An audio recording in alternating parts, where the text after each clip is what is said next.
Here's some anti-Semitism for you. The idea that George Soros, a rich Jewish dude, is the one paying for all these students protesting against the Israeli government. Uh, there's a lot of people who love to claim that George Soros is the one who pays for any left-wing protest group. Normally, it's by right-wingers who are anti-Semitic, trying to claim that, it's Jewish people that fund any kind of protest that they don't like. Though here we have the New York Post claiming that George Soros is the one paying every single student in the United States to protest against the Israeli government. A lot of questions about who's behind these protests, who's funding the protesters, is there funding, are some of the protesters being paid? And the answer to that is yes, they are being paid.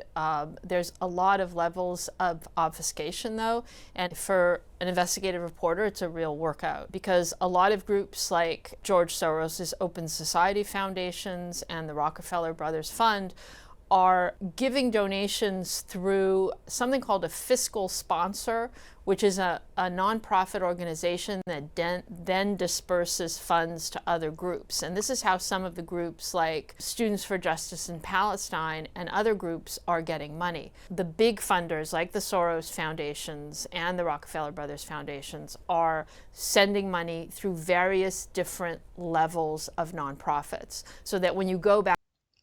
Okay, though, where is the real proof that George Soros is the one funding these people?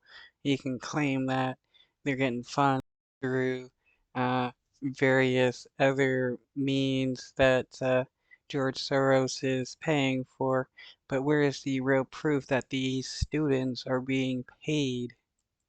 Back to try to find who is the original donor, you have to do a lot of work. I noticed as well that some of the protesters that have been active in student protests have been funded through fellowships to another group that, while it features the photos and the first names of the protesters on their website, they don't give last names. And it was interesting too for me that when I looked up the students themselves, many of them are no longer students at the respective universities where they're doing the protests, and they don't have their fellowships through which they got money to be protesters, essentially. They don't have that on their.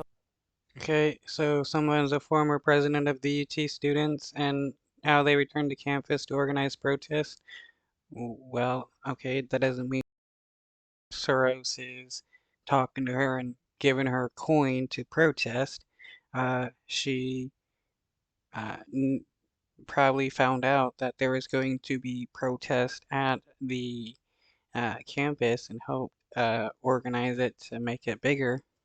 LinkedIn pages. So there's a level of obfuscation that's going on. There's a level of hiding, so that you don't know who the original donors are. One example is.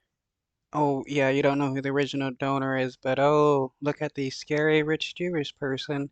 He's funding all these supposedly Israel hating protests.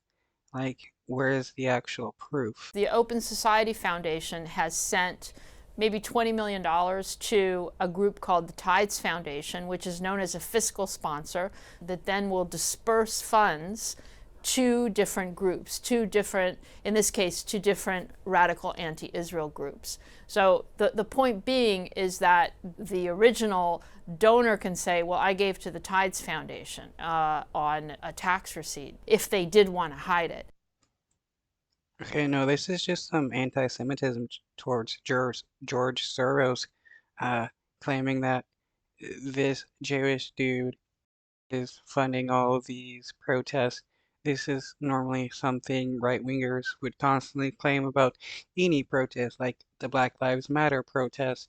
They were constantly claiming that those protests were funded by George Soros because, they claim all Jewish people control the world and any left-wing protest is